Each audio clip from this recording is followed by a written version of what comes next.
Welcome back to The Price of Business. I am your host, Kevin Price, talking to you about you and your business. Delighted to be able to talk to my friend, Steve Parkhurst, who's also a senior editor over at USDailyReview.com, my favorite news site. Man, you know, I don't know if you realize it, Steve, but we're at 1,300 articles, and we've only been around since August. Pretty impressive, actually.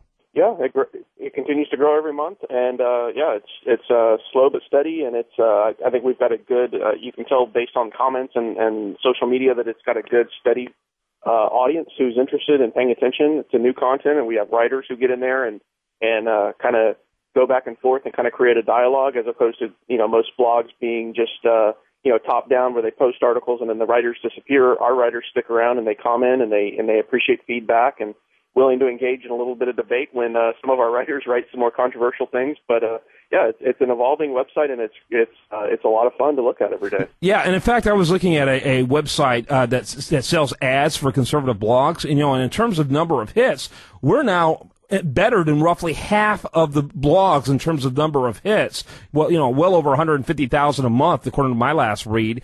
I'm not the greatest with the analytics, but I could at least get that much out of it. And that's pretty impressive for something that's only been around, again, since August, 150,000. Yeah, I agree. And it's also interesting that we didn't, in our early discussions, and even now, really, it's not like we ever wanted to be a dedicated conservative blog. It's just like that's kind of where it went, because that's where the writers were. It's like that's where the ideas were, and it kind of maybe says something about the other side of the aisle that they don't have many ideas to offer. But we've got a couple writers who do, let's say, some of our features on other things that are not political, but they're a little bit more left-leaning, and they don't necessarily participate in our website, but they appreciate the audience, and they appreciate that if they're posting something, let's say, on travel or business, that it's something that's going to kind of be universally read or, appreciated by at least our side of the aisle that may not necessarily agree with them politically. But you're right. It is interesting that it has it's created its own audience, and it's kind of lean conservative because that's where our writers are. But we're open to everybody, and if somebody's out there listening and willing to write, we're willing to publish smart dialogue. Yeah, we've published more than one article, that's for sure. Several articles over the months that I certainly didn't agree with, and I kind of swallowed as I put it. But you know what? It was well written, interesting, created dialogue, and that's exactly what we need. And it's not just conservative. I think it's kind of out of the box conservative, and some of it's even libertarian. I think that's fun too. Yeah, absolutely. And I was going to say, when you said that, there's some stuff on the left that you've read and you not necessarily agreed with, well, there's some stuff on the right that I don't fully agree with either, including the far right. And, I'm not going to name names or anything, but yeah, there's stuff that I've edited where I kind of look at it and think, well, this is not necessarily something I agree with, but I appreciate the dialogue and I appreciate where this could go.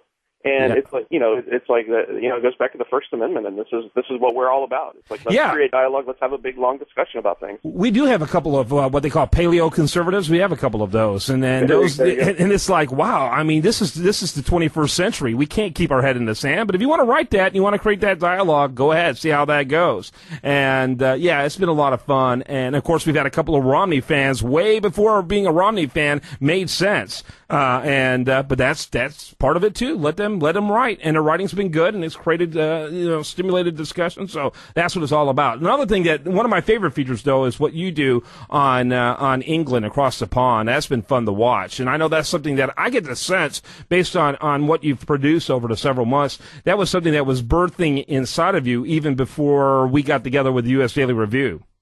Yeah, it was something that I had done on my personal blog where I had followed, before we got this website started, I had followed the British elections in 2010 with David Cameron coming in and really kind of leading a conservative movement based on some different issues, including one of the big issues that they won on was the environmental issue, which is an issue, frankly, in my mind, that conservatives should dominate here, but we don't. And that's a whole other topic for another day. But it definitely was something that I followed, and then the Lib Dem coalition that they built over there, where the Lib Dems joined the Conservative coalition to build a governing majority, and then just the whole process. So it was something that I really followed and I really enjoyed. And Britain, politics over there is a lot different than it is here. A lot different. In so many ways. And they have a mayoral election, which is a big deal there. They have that coming up on Thursday, and so it's been fascinating to watch that. And a lot of the stuff I've been posting recently has been some of the debates, and they have the mayor of London right now, Boris Johnson, is just an absolute character, and he used some explicit language on TV the other day for about the 50th time, and it's really funny, and it makes the rounds, and it's interesting to watch. So yeah, British politics, like I said, it's totally different, but it's also at the same time it's fascinating. And frankly, as I've said before on your show, I've always viewed Britain as about 10 to 12 years ahead of where we're headed a lot of times. And so it's kind of like it's almost like looking into the future in a way when you follow what's going on over there. Now, when you say that, in what respect do you mean that? Oh, I look at the simple things like and I say simple, very complex issue, healthcare, as we discussed before. They're already at socialized medicine. They're already they've been there since the 40s, I think, or 30s. Right, and again, that goes back to a difference between I didn't mean 10 to 12 years on every single issue, but that's a good example where they're as we've discussed before. They're so far in trouble on the issue of healthcare that they're trying to pull it back now. And David Cameron's big society programs is starting to kind of do some of that, where they realize the government will never survive, or the country will never survive long term if they're going to be piled with trillions of dollars in debt just because of the healthcare system. So it's like they've realized that they've got more sick people than they've got people to pay for the sick people, and these dollars are it's like, where are they going to come from? It's like you can't tax people at 100% rate. You'll have nobody go to work at that point. David Cameron, and we've got to wrap up in a minute. And so what you're saying is they're going away from the collective approach that they've been doing for decades because they can't afford it. Not to mention the fact they've been complaining for decades over the problems of rationing that which my grandfather died of British healthcare rationing, by the way. And so they're moving that direction. David Cameron's an interesting character. I mean, he would be. They really thought he was going to be a liberal conservative, and he is in some respects. But what's interesting about him, because of that liberal reputation, he has the capacity to do in England what Bill Clinton did with welfare in this country and Richard Nixon did with China in this country. He kind of just slapped people silly because you didn't think he was going to come from that direction.